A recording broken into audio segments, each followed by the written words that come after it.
Is Donald Trump the Antichrist? Or at least Antichrist-like? One does not need to be particularly religious to stop and think the dangers of Donald Trump. Let's stop and think about what re-elected President-elect Trump has planned as his policy towards Ukraine. Vladimir Putin and the regime of Russia wanted to reinstate the former Soviet Union. The former Soviet Union fell into economic collapse back in 1991. On the 25th of December, 1991, the world watched as the most powerful communist country in history collapsed. Following the resignation of Mikhail Gorbachev, the Union of Soviet Socialist Republics, or USSR, dissolved into 15 independent states, marking the Federation's downfall and ending the Cold War, which had lasted 44 years between the East and the West. In 1985, Gorbachev was elected General Secretary of the Communist Party. For many, this was a relief and sign of hope, as he promised a program of reform and fundamental change. The Soviet economy had come to a halt after a 20-year period known as the era of stagnation. This time of political and economic stagnation came under the leadership of Leonid Brezhnev, the fifth leader of the USSR. Stagnation thrived under Brezhnev, as the leaders of the Soviet Union were comfortable in their positions and did not feel they needed to implement change. This meant innovation was scarce, and the USSR, both politically and economically, was lagging far behind the Western world. The Soviet Union was also in the midst of the Cold War with the West, and the nuclear arms race was draining a lot of its resources. Gorbachev tried to de-escalate the Cold War, proposing a 50% reduction in nuclear weapons. However, his proposal was rejected in 1986. Stagnation, coupled with a high military budget, led to a crippled Soviet Union, which Gorbachev attempted to fix with his reforms. These modifications came in the form of perestroika and glasnost. Perestroika, or restructuring, allowed parts of the centrally planned economy to be opened up to private enterprise. By introducing market mechanisms, Gorbachev hoped the economy would be revitalized, as the centrally planned economy could not meet the demands of the population, from production to the prices of goods. Part of perestroika was the encouragement of joint ventures, which allowed foreign firms to establish businesses in the USSR. This later saw the first McDonald's open in Moscow in 1990. In 1988, cooperatives were also legalized, allowing small-scale businesses to be established. These businesses could set their own prices and keep their own profits, resulting in a thriving sector of small shops, restaurants and cafes. However, within just a few years, the reforms so many had hoped for had not become a reality. Price control still remained in most businesses, as did most government controls over the means of production. Gorbachev's reforms therefore amounted to nothing more than half measures, incapable of creating the favoured economic results so many had expected. The other reform was known as glasnost, or transparency. The Communist Party had become rife with corruption and nepotism, resembling a power block of inefficient and self-serving politicians. Realising this, Gorbachev introduced glasnost, which encouraged open discussion and began the process of democratization. This resulted in a wave of criticism against the party, with many leading reformers resigning. Streamlining of the party also took place, whereby departments of the Central Committee were reduced from 20 to 9, with further clampdowns on corruption also being implemented. Perhaps the most significant of his reforms was seen at the 19th Party Conference in June 1988, whereby Gorbachev extended the principle of multi-candidate elections, later resulting in the abolition of Article 6 in March 1990, ending the Communist Party's monopoly of power. By the end of the year, the Communist Party was powerless. Local elections had seen Communist candidates defeated across the country, with Leningrad seeing the opposition gain 60% of the seats. Russian nationalist Boris Yeltsin also played a significant role. Gorbachev's main opponent, Yeltsin, won the Moscow mayoral election and used the position as a platform to encourage nationalist movements, both in the non-Russian republics and within Russia itself. Nationalists saw the removal of the Brezhnev Doctrine as a signal that a declaration of independence might be accepted. The Brezhnev Doctrine was the policy of military intervention whenever a satellite state tried to move away from communism.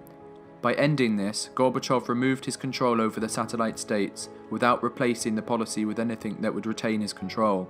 So on the 11th of March 1990, Lithuania declared itself an independent nation, the first of the Soviet republics to do so. Independence movements quickly grew in the non-Russian satellite states, many holding free elections as a result of the glasnost reform. Soviet regimes quickly collapsed without military backing from the USSR, seeing the destruction of the Berlin Wall on November 9, 1989, and many other Soviet leaderships failing elsewhere. Multiple factors played a role in the collapse of the Soviet Union, with many placing blame on Gorbachev and his failed reforms, and others viewing the event as inevitable due to the negative legacy of Brezhnev. The downfall of the USSR can be attributed to a combination of factors, from high military spending and a foreign policy that bred nationalist sentiment, to an economy crippled by years of stagnation and neglect. It is impossible to place the fall of the Union on one factor alone. Whatever the cause may be, the downfall of the Soviet Union was a pivotal event in recent history, marking the end of a massive economic and political superpower that helped shape the events of the 20th century. At this time, the world saw an end to the Cold War, and people were thinking we could actually see peace, or world peace, come about in our lifetimes. The rise of democracy in Russia, countries that had been illegally annexed by the former Soviet Union back in the Second World War and forced to become a part of the former Soviet Union, were now seeking autonomy, and they were achieving it. Amongst these nations wishing to be autonomous was Ukraine, with its vast resources that the former Soviet Union relied upon. When the Ukraine separated from the now defunct former Soviet Union, that then had become the Russian Republic, Ukraine entered into an agreement with the US and Russia to hand over all atomic weapons on their soil and handing them over to Russia, as stated, the former Soviet Union, now Russia. The agreement was that if Ukraine were to ever be invaded, that Russia and the US would come to the aid of Ukraine. Back in 2014, Russia supported a puppet leader in Ukraine that was supportive of Russia's desire to reintegrate the Ukraine back into Russia. The people of Ukraine wanted to join the EU and not rejoin Russia. They had been lied to by that puppet president. Civil war broke out, and that puppet president was driven out, running to Russia and Putin for protection. Eventually, the current president, Vladimir Zelensky, and I do hope I'm pronouncing the man's name correctly, would become president of the Ukraine. Vladimir Zelensky was a former comedian and actor, well known on Ukraine TV before he went into politics. When Russia did its full invasion of Ukraine 2 years ago, they figured they'd walk over Ukraine and enter the capital of Ukraine within 2 to 3 days. That did not happen. The Ukraine people and government stood up and fought back, asking the world for weapons and ammunitions, which they received. Retired military and even special forces retired from around the world volunteered to train Ukraine military on how to fight against Russia. And a certain number of those volunteers ended up fighting side by side the people that they had trained and even dying by their side. People started organizations to generate money for ambulances to evacuate the wounded and deliver arms to the front lines. One such person was Peter Falche, I hope I'm pronouncing his name right, the founder of Project Constantine. Salt. I want to talk to everybody today about salt. Salt of the earth people. And I'm talking to you. I'm talking to Blonde Bombshell and her 3 children who donate their pocket money to Ukraine. I'm talking to Adrian Wacker from Switzerland, whose health is not on his side, who runs 4 jobs just so he can donate monthly to Ukraine. I'm talking to Ma Rose and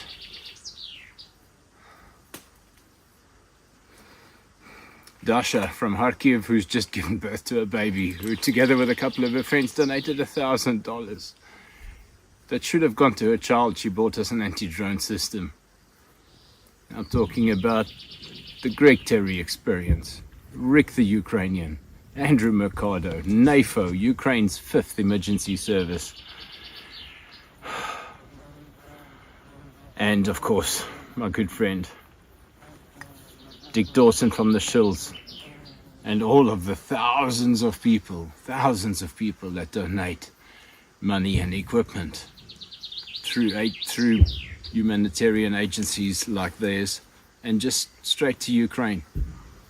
I'm calling you guys salt of the earth people because you are the fiber of what makes up the best of society. Salt is, none of us can live without salt. And I grew up in my religious upbringing, and I came to know what this word means, this term, salt of the earth people. It means you are the best of the fiber of what makes good people good. Peter Foch, the founder of Project Constantine, died on June the 27th, 2024, shortly after being badly injured while in combat against Russian troops. This man also drove ambulances while under fire from Russia, and also fought side by side with the defenders of Ukraine, and eventually died side by side with them. Heartbroken charity workers pay tribute to him, saying he lived like a hero and died like a hero. Trump intends to force Ukraine to give up land for peace. It is a bad idea. It will not bring peace. Putin and that regime in Russia will simply use the captured land from Ukraine to install military assets and be ready to continue its conquest of Ukraine and the rest of Europe. The only solution is the removal of all Russian troops from Ukraine. Donald Trump being elected as the American president again is just putting a madman in the White House. This is a very dangerous time in history. And folks, history is repeating itself. Donald Trump is taking the United States and withdrawing it from world events. The U.S. not being involved in things, being more withdrawn. I can't think of the bloody word. Look, the U.S. will become what it was during the early days of the Second World War, before Japan attacked Pearl Harbor, which got the U.S. into the Second World War. Hitler walked over Europe, set up everything that was needed to commit the Holocaust, run the camps, all the people that suffered and died. History is just repeating itself. The war crimes committed by Putin's army, military, which are composed of not really true militarily trained people, but prisoners, sex offenders, and other kinds of sickos taken from prisons and given a choice to, well, you go and serve in the military and you will get your sentence reduced or eliminated. You know what they do as soon as they're in the Ukraine and they can do whatever they want and get away with it. It's history repeating itself. In Chechnya, there's been a death camp set up for killing gay people. Russia has deported some gay people, and it's a death camp. It's all happening again. History is repeating itself, and the U.S. is withdrawing from its very, very important responsibilities to defend Ukraine. Some of you hearing me speak here are going to think, oh, well, you don't know anything. You haven't studied history. You don't know history. You don't know what you're talking about. Then I feel sorry for you, because you're about to get one heck of a shocking wake-up. Because if Vladimir Putin conquers Ukraine, next will be Poland. And Putin is trying to get into power in all these former breakaway republics and in European countries, governments, or people in government that support Russia, support communistic idealism, and over time weaken the unity of NATO. Because that's exactly what Trump is going to do. He wants to withdraw the U.S. from NATO by saying that while the smaller countries are not donating the amount of money that they should to NATO and all this and that. And he just doesn't know what he's doing, or he does know what he's doing, and he's trying to destroy the unity of NATO, which will play into Putin and that regime in Russia's, into their hands, into their everything that they need. This is a dangerous point in history.